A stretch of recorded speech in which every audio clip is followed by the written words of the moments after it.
Camarada, semana passada a gente estava aqui numa assembleia bem mais vaziada, onde o que a gente estava discutindo era a manutenção dos nossos empregos. Estava completamente na defensiva, porque a CPTM, o governo do estado e os Oreia, que estão na direção da empresa, que não fazem absolutamente porra nenhuma, que são irrelevantes para a manutenção desse serviço funcionando, julgaram que tinha ferroviários demais. Tinha 491 ferroviários sobrando, inclusive, e queriam passar o facão e começar o processo de demissão. Uma semana depois, a gente está aqui agora, diante dessa proposta absurda da CPTM assumir por mais 90 dias, porque reconheceram que isso aqui não funciona sem a gente. Mas vejam, muitos já comentaram aqui, mas eu vou martelar de novo. Existe uma armadilha inerente nisso. Eles querem, durante os 90 dias do processo eleitoral que a gente assuma, a coisa vai funcionar redondinha, porque a gente sabe fazer o nosso serviço, e aí depois que passam as eleições, que se foda o usuário do transporte público. Eles vão privatizar, vai demitir a gente, o nosso prêmio, por fazer isso aqui funcionar durante os 90 dias, vai ser um pé na bunda. E aí, camaradas, diante disso, eu entendo que eu estava conversando com vários ferroviários aqui, e existe uma pressão muito grande para a gente aproveitar esse cenário e conseguir, por exemplo, uma transferência para outra empresa pública. Eu entendo porque vocês estão sentindo isso. Afinal de contas, semana passada, parecia até improvável, se não impossível, que a gente fosse conseguir manter nosso emprego de qualquer forma. Mas vejam, camaradas, a situação mudou. O que significa agora, diante desse contexto, onde a gente tem literalmente milhões pedindo a restatização das linhas privatizadas, a gente dizer que a gente vai aceitar uma proposta de transferência de emprego e depois de 90 dias a gente vai para outro lugar e a população que se exploda. Significa a gente dar as costas para esses usuários que agora estamos apoiando, inclusive temos usuários presentes aqui nessa assembleia que não são ferroviários. Significa dar as costas para eles. Significa que a gente vai deixar o processo de privatização continuar se alastrando. É uma ilusão achar que a gente vai ser transferido para o metrô e depois nós vamos vai estar salvo lá. Se a gente deixar passar na CPTM, depois eles vão atrás do metrô. O que está sendo colocado aqui agora é uma oportunidade histórica da gente não apenas reverter o processo de privatização da CPTM, mas com isso impedir que a privatização se alastre pelo estado de São Paulo e com isso avançar no processo de restatização das empresas que foram privatizadas. Eu falo, camaradas, que em 2019 a gente criou o Comitê de Luta contra a Privatização com a proposta de unificar a luta para além dos muros da ferrovia, trazer os usuários para lutar ao lado dos ferroviários.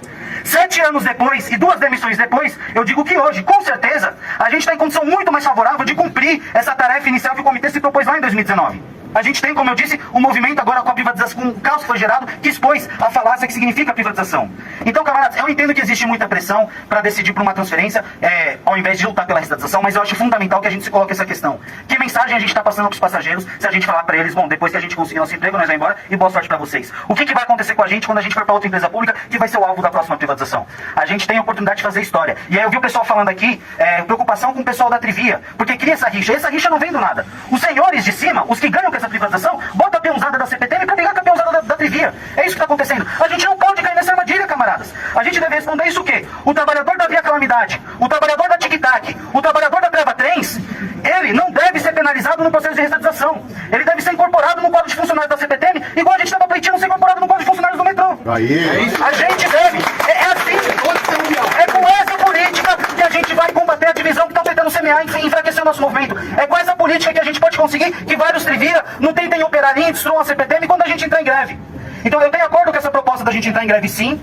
Eu acho que, eu queria acrescentar, e essa aqui é o adicional que não foi mencionado, mas eu acho que não adianta a gente simplesmente falar que a gente vai entrar em greve ou que a gente não vai assumir os 90 dias. A gente precisa explicar para a população o que está acontecendo. A gente precisa explicar a ideia do Tarcísio de fazer isso aqui funcionar 90 dias e depois demitir a gente e privatizar do mesmo jeito eles que se explodam. A gente precisa organizar cartas abertas à população, como o Sindicato dos Metroviários já faz. A gente precisa aproveitar, a gente tem mandato aí do Guilherme Cortez, a gente tem o mandato da Sâmia, da bancada esquerda radical, que está chamando uma plenária pro sábado, agora 1º de agosto, que estão se dispondo a unificar agora todos esses usuários insatisfeitos na luta pela restatização. A gente tem que sair dessa plenária do dia 1, onde a gente vai ter muito usuário participando, criando um comitê de luta pela restatização em todos os bairros de São Paulo. É isso que a gente tem que fazer. A gente tem que trazer os milhões de usuários para participar dessa luta com a gente. E para isso, a gente precisa de uma campanha de organização e agitação consistente. E aí eu queria propor aqui, além de convidar todos os companheiros para participar da plenária, que vai ser no Sindicato dos Metroviários, às 4 horas, no sábado, 1º de agosto, propor, porque o pessoal parece que uma parte da direção do Sindicato dos Metroviários está convocando um ato para segunda-feira às 4 horas em frente à Secretaria do Transporte Metropolitano. Eu acho que a gente tem que aprovar aqui que o sindicato vai estar presente, que os ferroviários, na medida dos que conseguirem pôr o trabalho, que vão estar presentes, e assim que a gente vai construir o caldo. Essa luta a gente não precisa mais fazer sozinho. Hoje nós temos condições de travar um combate que a gente está tentando já faz 7 anos.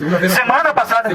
próxima segunda já. Dia 27. Semana passada a gente foi chamado aqui para defender os nossos empregos. Agora a gente está sendo chamado para fazer história. Fora Tarcísio, contra todas as privatizações e restatização imediata das linhas privatizadas. Essa é a linha correta.